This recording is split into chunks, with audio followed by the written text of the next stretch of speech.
सुना सुनावा। देखा तो होली में हाँ। हमार विचार करता हाँ। तो से होली ना खेल के अच्छा अपने छोटकी साली के संगे हम रंग खेली। काहे सैया जी हम नहीं खेले लायक का। सुना देखा तू पुरान हो गल। अच्छा हम बतावत है हम्म।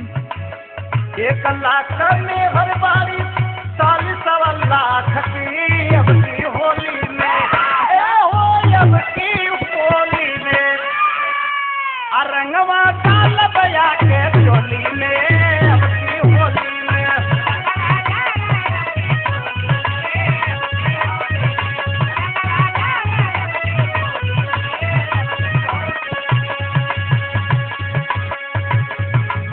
ए सैया जी। हाँ बोला। ए मोरे सैया परिला पैया छोटकी के सवाल पे बवाल हो जाई। ए हो बवाल हो जाई। पूछो हो जा। नहीं हर आई लगैला हमारो मोहाल हो जाई। हाँ मत तो ना मानो रंगा जरूर ना नंदा ना। सुना। हाँ बोला। रहली कुआर दहिया लेके अइला गहना।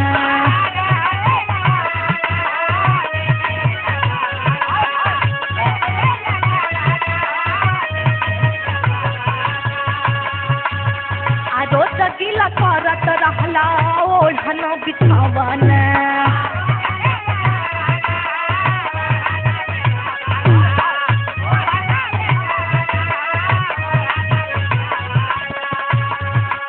सुना। हाँ बोला। फागुन के नशा में दशा बिगड़ सवाल हो जाई।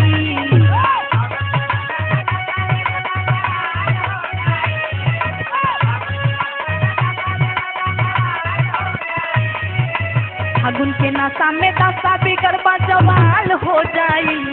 हो सवाल हो जाई। नहीं हर आई लगैला हमारो मोहाल हो जाई।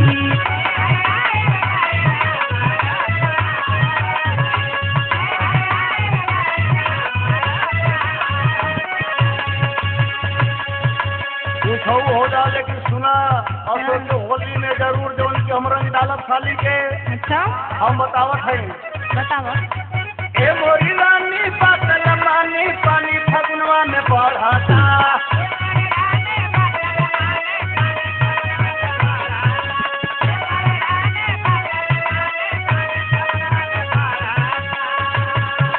साली के लाली बाली बिटिया देख के नशा चढ़ता। अच्छा हाँ।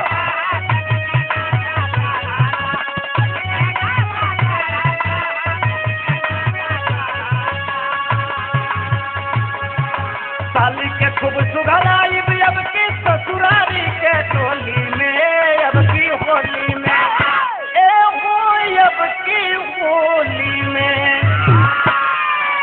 सुनलू सुना। रंगवा डाल बया के टोली में अब की होली में।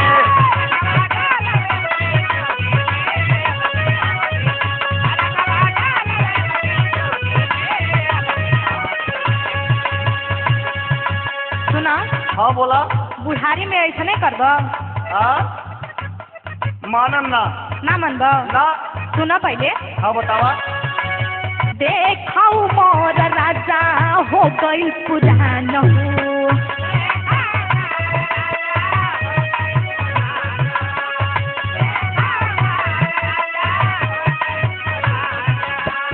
सुना सुना सुना एगो सोचे हम बात बता देते हैं। हाँ बतावा। आदमी या घोड़ा कब पूरा नहीं होता। अच्छा अच्छा। हाँ बोला। होलिया में झूठा ही के रे बनेला जवान हो।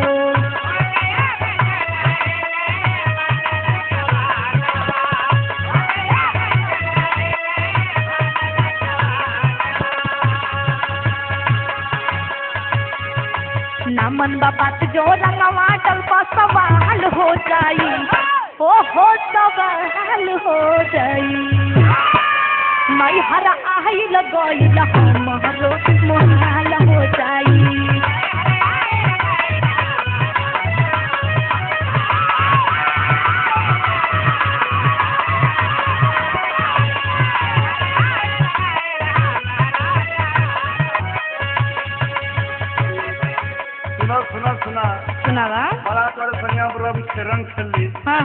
आसो के होली में साली के संग रंग खेलेदा।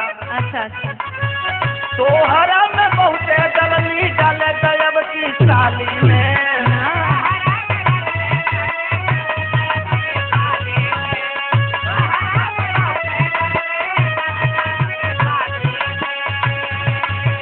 भाईलू पुरान अपना माजा कंगना बाली में।